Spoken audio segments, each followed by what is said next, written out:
आज हमारे साथ आदित्य बिरला के एमडी सीईओ मिस्टर बाला सर हैं, जो आज मार्केट की कंडीशंस के बारे में उनसे आज बात करेंगे। आज की करंट सिचुएशन में म्यूचुअल फंड इन्वेस्टर को क्या करना चाहिए, उसके बारे में बाला सर से बात करते हैं। सर, जैसे आजकल वॉर की वजह से मार्केट 2 साल से 85,000 से 74,000 आया हुआ है। आज करंट सिचुएशन में म्यूचुअल फंड जो हमारे इन्वेस्टर्स हैं, उनके लिए आप क्या सलाह देंगे? ये तो अभी जो टाइम जो चल रहा है, ये वार की वजह से जो अनसर्टेनिटी जो आ चुका है ग्लोबल मार्केट पे, ये कल इंडिया के लिए अकेले नहीं है। हर ग्लोबल इकोनॉमी के लिए ये थोड़ा तकलीफ दे रहा है एक्चुअली। उसकी वजह से मार्केट जो गिरा हुआ actually largely on account of that. Investors के लिए शॉर्ट टर्म फ्लक्चुएशंस मेरे हिसाब से अपॉर्चुनिटी समझ के उनको जो लॉन्ग टर्म गोल के हिसाब से इन्वेस्ट करना है। सो कोई भी गोल है, गोल शॉर्ट टर्म के लिए नहीं रहते हैं, गोल हमेशा शॉर्ट लॉन्ग टर्म के लिए रहते हैं। 10 साल के लिए, 15 साल के लिए, 20 साल के लिए गोल रहते हैं। वो बेसिस में जो इन्वेस्ट जो करना है उनको करना ही है। और जो गोल के हिसाब से इन्वेस्ट किया हुआ है एक्चुअली उनको कंटिन्यू करना ही है, क्योंकि उस मार्केट से नीचे गिरने से मार्केट में निकलना नहीं। जो हमेशा जो एक कहना है एक्चुअली मार्केट पे, when there is a fear we should be brave enough to buy, when there is a greed we should be brave enough to sell. ये वॉरेन बफेट का जो कहना है। सो अगर वो बेसिस में करें, आज के दिन पे जो मार्केट करेक्शन जो है, नीजर रिएक्शन जो आया है, अनसर्टेन के हिसाब से आया है, मेरे हिसाब से उसको में डर के इन्वेस्टमेंट को रुकना नहीं चाहिए। बट लॉन्ग टर्म के लिए आपको समझ के इन्वेस्ट करते रहना पड़ेगा। बट सर, जो कस्टमर रहता है, हम लॉन्ग टर्म वेल्थ तो बताते हैं, हमारी स्कीम ने सिर्फ रिटर्न बना के दी, हर स्कीम ने रिटर्न बनाए, बट कस्टमर क्यों वो सेम रिटर्न क्यों नहीं बना पाता? वो क्या गलती करता है? वो रिटर्न कस्टमर क्यों नहीं बनते, स्कीम के तो रिटर्न बनते हैं? नहीं, स्कीम के जो रिटर्न जो बनते हैं वो मार्केट के हिसाब से बनते हैं। जो थोड़ा थोड़ा स्टॉक के हिसाब से डिफ्रेंशिएट करते हैं, उसके हिसाब से रिटर्न बन जाते हैं। ये कस्टमर को उनको जो पैसा बनते हैं, अगर मार्केट का ऊपर नीचे जो मार्केट जो होते हैं उसमें टिका हुआ रहते हैं, उनको लंबा समय में पैसा बन जाता है एक्चुअली। जो मार्केट में जो एंट्री जो लास्ट 2 साल में एंट्री किया रहेगा उनको लिए, आप जो पहले ही बताया था 80,000 से 75,000 इंडेक्स हो गया। तो अगर ये जर्नी में कोई आया होगा उनके लिए तो पैसा नहीं बनेगा, वो ऑब्वियस एक्चुअली, क्योंकि ये मार्केट ऊपर का टाइम से चालू हुआ, अभी नीचे जा रहा है, उसके लिए रिटर्न नहीं बनेगा।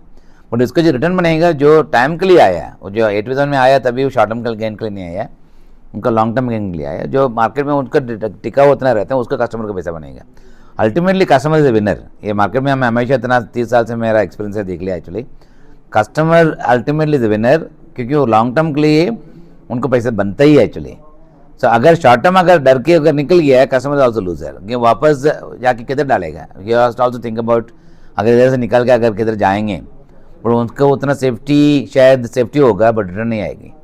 सो अगर लॉन्ग टर्म के हिसाब से customer is always a winner. Sir, basically जो कोविड के बाद हमारे जनजी कस्टमर्स आए हैं और जो नए इन्वेस्टर्स हैं, उन्होंने पहली बार ये फेस देखा है कि मार्केट गिरा है। मार्केट कंडीशन के बारे में उनको लिए क्या सजेशन देंगे, क्या एडवाइस देंगे, जिन्होंने इस बार पहली बार ऐसी करेक्शन देखी है?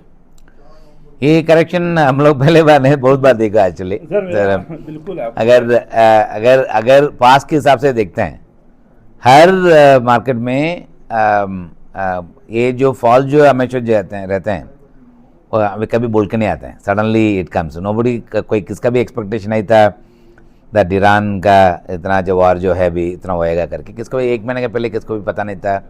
और नोबडी हैड इवन इमेजिन ऐसा कुछ होएगा, ऑयल प्राइसेस 100 के ऊपर जाएगा, किसका भी इमेजिनेशन नहीं था। ये नया इन्वेस्टर्स के लिए ये नया एक्सपीरियंस है। जो नया इन्वेस्टर्स 2 साल से आया, नया मार्केट में एक बार आया, उनको भी जो एक्सपीरियंस करना जरूरी है। ऐसा उनको हमेशा ये कोविड के बाद जो आया, कोविड के बाद जो आया, सबको ऐसा लगा एक्चुअली मार्केट में पैसा बनाना ईजी है, रिटर्न जल्दी से आता है, और सबको ये काम सब छोड़ के एक्चुअली मार्केट में एक्चुअली घुस के म्यूचुअल फंड में डाल के मैं खाली इन्वेस्टमेंट के लिए फोकस कर सकता है। उसका अभी जो फॉल के बाद उनको भी समझ में आ जाएगा मार्केट हमेशा लीनियर कर्व नहीं है, कभी ऊपर जाएगा तो नीचे आएंगे, नीचे आएगा तो ऊपर जाएंगे, एक ही परमानेंट रहते हैं। जो कर्व जो बनाता है, जो पहले जो अगर लॉन्ग टर्म के हिसाब से कर्व देखेंगे, मार्केट का कर्व, सेंसेक्स कर्व देखेंगे और चार्ट देखेंगे, ये हमेशा ऊपर चलते रहते हैं। अगर स्केल के हिसाब देखेंगे तो ऐसे चैनल में चलते ऊपर चलते रहते हैं, बट विद इन दैट वो चैनल के अंदर आप ऊपर नीचे चलते हैं। ये इन्वेस्टर्स अभी जो नया इन्वेस्टर्स लास्ट 2 साल से उनका देखा नहीं है, उनके लिए नया एक्सपीरियंस है। सो दिस एक्सपीरियंस मेरे हिसाब से इन्वेस्टर्स के लिए भी जरूरी है, क्योंकि तभी उनको भी समझ में आएंगे मार्केट में अगर लॉन्ग टर्म में पैसा बनाना है टिका हुआ रहना बहुत जरूरी है करके, वो एक रियलाइजेशन होएगा। सर जैसे मार्केट जब भी ऐसी सिचुएशन आती है वॉर की, गोल्ड और सिल्वर हाइक मारता है, बट इस बार ये देखा गया है गोल्ड और सिल्वर काफ़ी नीचे आया है, मार्केट भी करेक्शन हुआ है। आपकी क्या एडवाइस है ऐसे सिचुएशन में?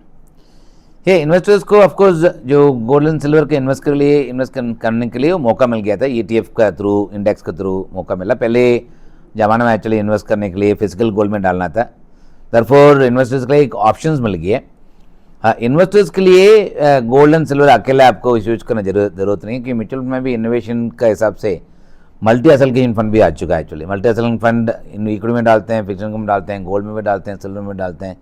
सो मेरे हिसाब से ये 15% आप अप्रॉक्सीमेटली गोल्ड एंड सिल्वर में लेते हैं, वो आप हमेशा मल्टी एसेट फंड के थ्रू आप कर सकते हैं। बट गोल्ड एंड सिल्वर आज के दिन में कोई खरीदने के लिए फिजिकल रखने के लिए किसको तकलीफ होता है, बट उनके लिए ETF is something is winnable. But वो हमेशा आपको गोल्ड एंड ETF के लिए असल एलोकेशन में थोड़ा सा होना चाहिए, बट प्राइमरी एलोकेशन जो है वो मेरे हिसाब से म्यूचुअल फंड इक्विटी स्कीम के थ्रू होना चाहिए। और सर लास्टली वेल्थ क्रिएशन के लिए आप क्या फॉर्मूला बताएंगे हमारे कस्टमर्स के लिए? वेल्थ क्रिएशन सिंपल है, अगर किसको भी अगर इन्वेस्टमेंट चालू नहीं किया उसका चालू करने की ज़रूरत नहीं है, जो चालू कर दी है उनको निकालने की ज़रूरत नहीं है, कंटिन्यू रहना ज़रूरी है। और ऑलरेडी आ चुका है एक्चुअली, उनके पास पैसा है एक्चुअली, मार्केट का गिरने से उनको बड़ा अमाउंट ऐसे भी अगर कोई दल दिया 5,000 रुपया उनको बड़ा कर सकता है, स्टेप वैसे भी करके उनको जो वैलेट शेयर बढ़ाना है वो बढ़ाना चाहिए। और लास्टली अगर 10-15 साल का सोच के आप आए हैं एक्चुअली, वो 15 साल मेरे को मार्केट में टिकाऊ रहना समझ के आप इन्वेस्टमेंट कंटिन्यू करेंगे तभी वेल्थ बनाएंगे। Thank you sir. Thank you sir. Thank you.